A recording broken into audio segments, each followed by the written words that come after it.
Luego de haber vivido uno de los periodos de mayor impacto en nuestras vidas, como lo ha sido ir de la noche de Pesaj hasta la revelación de Shavuot por medio de la cuenta del Homer, llegamos ahora a la revisión de la porción del libro de Números, que comprende del capítulo 8 al capítulo 12, y que lleva por nombre, Bejaloteja.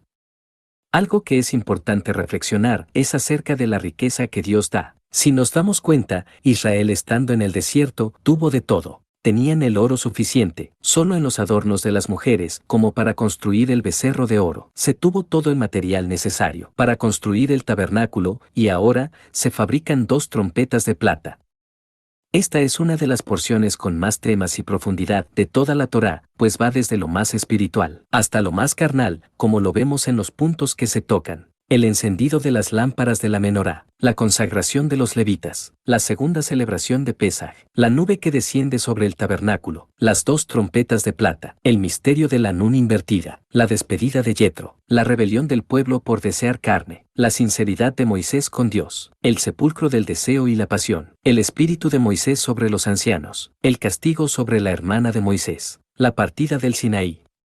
La Torá nos habla de 2 aspectos de cada ser humano. El potencial espiritual, que nos hace seres de luz. La fuerza del deseo, que es el placer que nos ofrece el mundo físico. Los deleites del mundo físico suplen una serie de necesidades que no están peleadas con lo espiritual, siempre y cuando haya un equilibrio, pues los placeres del mundo físico son una bendición de Dios, siempre y cuando no desplacen lo espiritual. Los hebreos en el desierto tenían ganas de diversión carnal, erotismo y sensualidad, y Dios se los concede. El problema es que, para justificar su deseo, hablaron mal del maná y Dios los mató. Esto nos enseña que el ser humano no puede ni debe inclinarse por un solo aspecto. Si no hay equilibrio entre lo carnal y lo espiritual, el hombre muere. Si desplaza lo espiritual, quedándose solo en lo material, rompe relación con Dios y muere. Y si por el contrario, desplaza el placer físico, quedándose solo en lo espiritual, cae en la religiosidad, amarga su alma y también muere. Somos seres tridimensionales, que estamos conformados de espíritu, alma y cuerpo, y tenemos que alimentar esas 3 áreas. El espíritu se nutre con la palabra de Dios. El cuerpo se nutre de comida, ejercicio y de sexo. El alma se nutre de las emociones que generan el espíritu y el cuerpo. Ahí en el alma está el equilibrio. En esta parashá vemos que el pueblo anhela el placer de la carne, y eso no está mal. El problema es que reniegan del milagro del maná. Y aquí se nos muestra una gran lección. Un milagro es una muestra de la misericordia de Dios y no es un espectáculo para las plazas públicas, mientras que los placeres de la carne los hay en abundancia. Pero si se busca desplazar lo espiritual por lo carnal terminará ahogando a la persona. Por eso, vemos que a los que renegaron del maná, la carne les salía por las narices.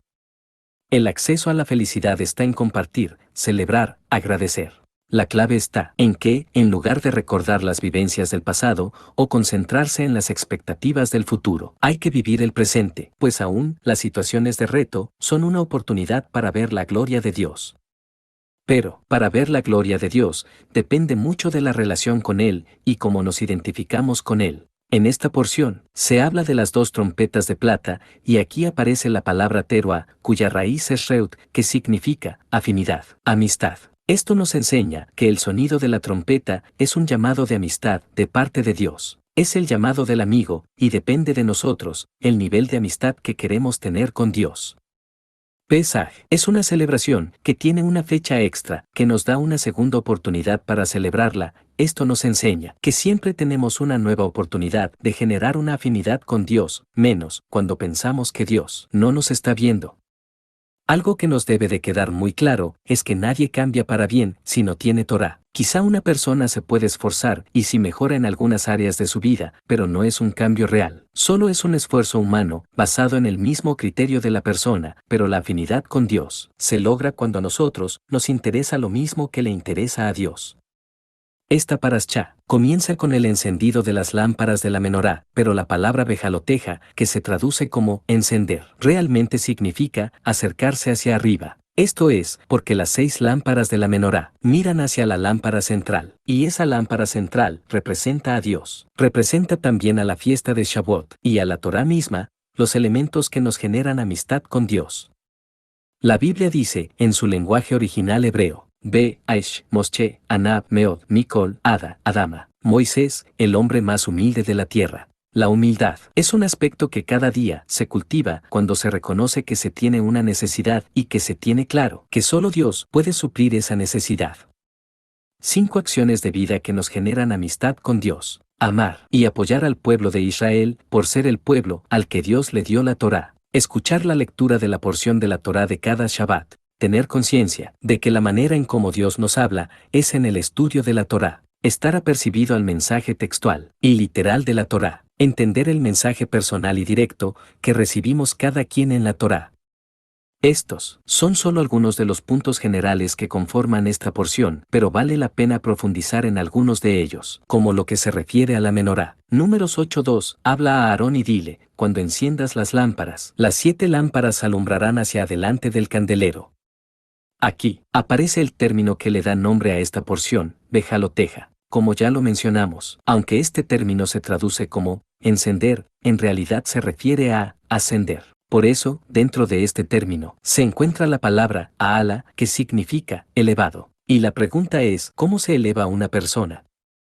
La meditación, la oración, poner la mente en blanco, el sacrificio, la abstinencia, la penitencia o el ayuno, son acciones que la gente ha relacionado con la elevación espiritual, pero en realidad es más sencillo que todo eso. Dentro del mismo término, bejaloteja, también está la palabra elo, que es la forma como se le llama a una persona cuando está leyendo un libro de las Sagradas Escrituras, como, por ejemplo, leyó Jesús el rollo del profeta Isaías. Elo, Yeshua, B. Sefer, Ischayau, Nabi. Cuando una persona lee un libro de la Biblia, pero especialmente de la Torá, está encendiendo la menorá porque se está elevando espiritualmente, y cuando se lee delante de alguien, también se está elevando al que está escuchando. Cabe decir que, en el sentido espiritual, elevarse no significa flotar o volar, significa despertar nuestra conciencia al conocimiento divino. Esto nos acerca a Dios, por eso se llama elevarse. Cada Shabbat, con cada Parashá, se nos dan herramientas a nivel espiritual para vencer los obstáculos que el mundo pone para tratar de afligirnos. Pero viene el Mesías y nos anima al decirnos lo siguiente. Juan 16:33. Estas cosas os he hablado para que en mí tengáis paz. En el mundo tendréis aflicción, pero confiad, yo he vencido al mundo. Entonces, las aflicciones de este mundo se vencen espiritualmente encendiendo la menorá. Esto es leyendo la Biblia, especialmente la Torá, porque nuestro entendimiento se ilumina y nuestra conciencia se eleva. La menorá es el máximo símbolo bíblico del pueblo de Israel, símbolo referente de la sabiduría, adornada con una serie de elementos que han sido tema de estudio y que suman 66. Cada uno de estos elementos se relaciona con un versículo de cada uno de los libros de la Biblia, pero, además, existe una relación entre cada uno de los componentes de la menorá y el primer versículo de cada uno de los libros de la Torá.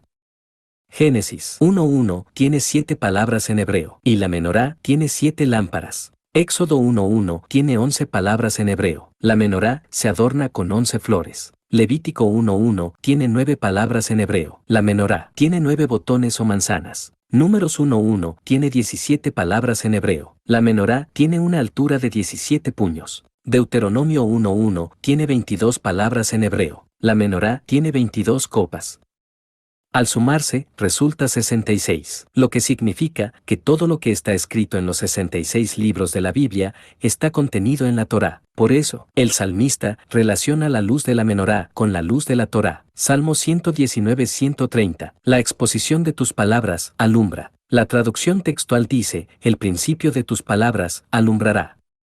Por cada letra que tiene la Torá hay un hijo de Israel. La Torá tiene poco más de 300.000 letras, y son poco más de 600.000 combinaciones de letras. Por eso, el resultado de los 2 censos en el desierto. La Torá tiene 4 niveles de interpretación. Paschat, que es lo literal. Remez, que es la referencia. Drash, que es el entendimiento. Sad, que es el misterio. Si estos 4 niveles lo multiplicamos por las 12 tribus de Israel y por los 3.000 años de enseñanza de Torá, resulta 144.000. Este es un número misterioso en la Biblia, que se menciona en el Gitgalud. Apocalipsis 7, 2 al 4. Vi también a otro ángel que subía de donde sale el sol, y tenía el sello del Dios vivo, y clamó a gran voz a los 4 ángeles, a quienes se les había dado el poder de hacer daño a la tierra y al mar, diciendo: no hagáis daño a la tierra, ni al mar, ni a los árboles, hasta que hayamos sellado en sus frentes a los siervos de nuestro Dios. Y oí el número de los sellados, 144,000 sellados de todas las tribus de los hijos de Israel.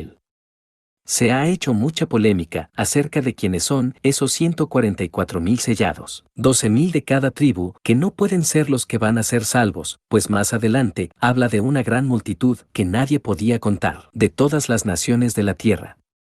De acuerdo con la aritmética que acabamos de desarrollar, de los niveles de interpretación de la Torá y el número de las tribus de Israel, y los 3,000 años de enseñanza de Torá, y que, a esos sellados, se les llama siervos de Dios, entonces, nos queda claro que esos 144,000 son el número de maestros que realmente enseñan Torá, debidamente desde su contexto histórico y cultural real, y a ellos no les va a suceder nada cuando Dios hiera la tierra y el mar.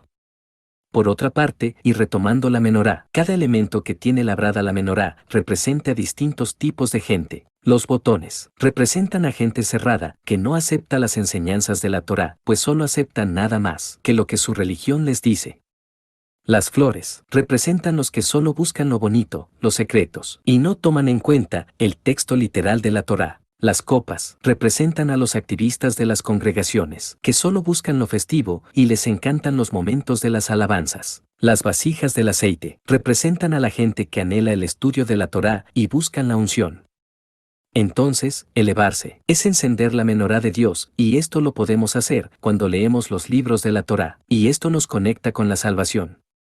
Apocalipsis 7, 9 al 12. Después de esto miré, y he aquí una gran multitud, la cual nadie podía contar, de todas naciones y tribus y pueblos y lenguas, que estaban delante del trono y en la presencia del Cordero, vestidos de ropas blancas, y con palmas en las manos, y clamaban a gran voz, diciendo: la salvación pertenece a nuestro Dios que está sentado en el trono y al Cordero. Y todos los ángeles estaban en pie alrededor del trono, y de los ancianos y de los 4 seres vivientes, y se postraron sobre sus rostros delante del trono, y adoraron a Dios, diciendo: Amén. La bendición y la gloria, y la sabiduría y la acción de gracias, y la honra y el poder y la fortaleza, sean a nuestro Dios por los siglos de los siglos. Amén.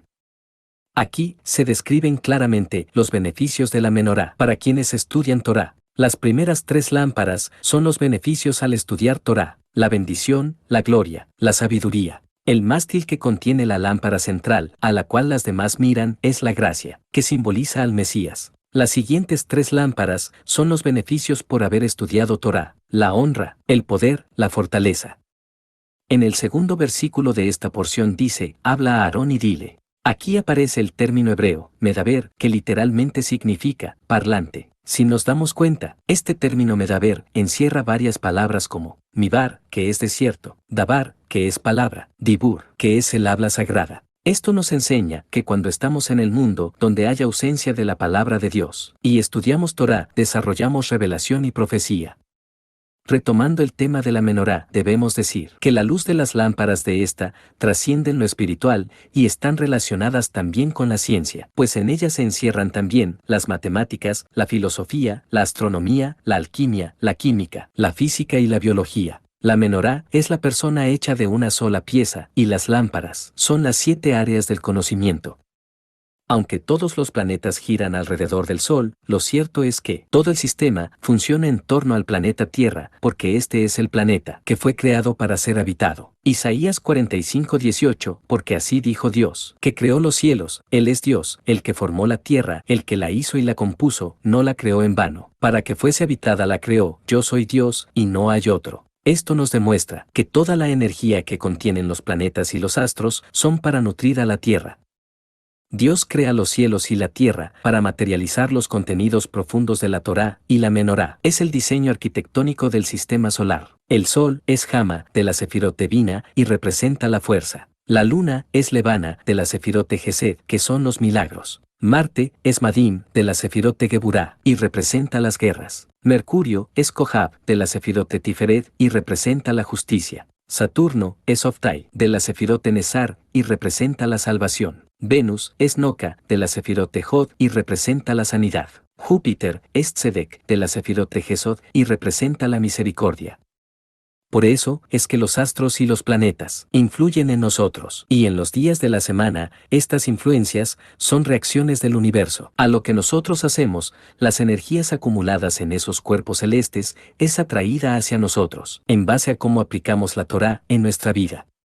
Regularmente, nosotros dimensionamos lo que somos, en comparación con el planeta y con el universo, en base a nuestro cuerpo, y pues así, no somos casi nada. Pero, ¿qué pasaría si dimensionáramos el planeta y el universo en base a nuestro espíritu y a nuestra alma? Nosotros somos más inmensos, porque en nosotros hay espíritu de Dios. Por eso es que los cuerpos celestes emiten su energía, en base a cómo nosotros actuamos, y la base de todo es la Torá. Pero, el idólatra y el pagano no controla eso, y se vuelve esclavo de los cuerpos celestes. El sol descubre todo y domina al chismoso e indiscreto. La luna alumbra la cara oculta de la gente, descubre el enojo y la amargura. Marte, la deslealtad y la violencia. Mercurio, el fanatismo y la inestabilidad emocional. Júpiter, la ambición y la vanidad. Venus, perversiones y egolatría. Saturno es el planeta más frío y más seco, es el que descubre nuestros demonios y revela la muerte, la flojera, el hambre, la pobreza, la depresión, la angustia y la enfermedad sobre nuestra vida. En la influencia de los cuerpos celestes, en los días de la semana son, Sol y Luna rigen domingo y lunes, Marte y Mercurio rigen martes y miércoles, Júpiter y Venus rigen jueves y viernes, Saturno es el amante y regidor de todos. ¿Y el sábado? Para los estudiantes de Torá y quienes andamos en el camino de la fe, el sábado no existe, porque nosotros estamos casados con Dios y la prueba de esa unión es el Shabbat, cuando estamos flaqueando en la fe y para evitar la influencia negativa de los cuerpos celestes en nuestra vida, se pueden orar los Salmos 121 y 148. Esta parashá nos conecta directamente con la tribu de Dios, los levitas. Esta parashá es una cátedra que nos enseña a trascender nuestro destino. Todos nacemos con las características que corresponden a las influencias del signo que rige en la fecha de nuestro nacimiento, pero con el estudio y la práctica de la Torá, potencializamos esas características y desarrollamos otras. Por ejemplo, hay una conexión llamada el sacrificio de Pesaj, en la cual una persona no puede participar. Si está impura por estar cerca de un cadáver, esto viene a colación porque en esta parashá hay una discusión en relación a las personas que transportaban un cadáver. Números 9:6 al 12. Pero hubo algunos que estaban inmundos a causa de muerto, y no pudieron celebrar la Pascua aquel día, y vinieron delante de Moisés y delante de Aarón aquel día, y le dijeron a aquellos hombres: nosotros estamos inmundos por causa de muerto, ¿por qué seremos impedidos de ofrecer ofrenda a Dios a su tiempo entre los hijos de Israel? Y Moisés les respondió: esperad y oiré lo que ordena Dios acerca de vosotros. Y Dios habló a Moisés, diciendo: habla a los hijos de Israel, diciendo: cualquiera de vosotros o de vuestros descendientes, que estuviere inmundo por causa de muerto, o estuviere de viaje lejos, celebrará la Pascua a Dios. En el mes segundo, a los 14 días del mes, entre las 2 tardes, la celebrarán, con panes sin levadura y hierbas amargas la comerán. No dejarán del animal sacrificado para la mañana, ni quebrarán hueso de él, conforme a todos los ritos de la Pascua la celebrarán. El muerto al que se refieren era José, cuyos huesos eran transportados por el desierto, y por eso los encargados en el turno de transportar el cuerpo de José se inquietaban de no poder celebrar la Pascua, porque la regla es clara: si tienes contacto con un muerto, estás impuro y no puedes celebrar Pesaj. Sin embargo, aquí viene una gran revelación: la fuerza del deseo. Cuando una persona tiene un verdadero deseo de conectarse con Dios, esa persona va a encontrar un camino que nunca antes existió. Jeremías 29:13, y me buscaréis y me hallaréis, porque me buscaréis de todo vuestro corazón. Mateo 14:28-29, entonces le respondió Pedro, y dijo: Señor, si eres tú, manda que yo vaya a ti sobre las aguas. Y él dijo: ven. Y descendiendo Pedro de la barca, andaba sobre las aguas para ir a Jesús. El deseo de conectarnos con Dios crea atajos y nuevos caminos para lograr esa conexión, y esa es la gran enseñanza de Shabbat Bejaloteja, pues ese anhelo de conectarse con Dios parte del espíritu y contagia al alma, generando una descarga de poder tan intensa como la de un rayo, y se logra la conexión.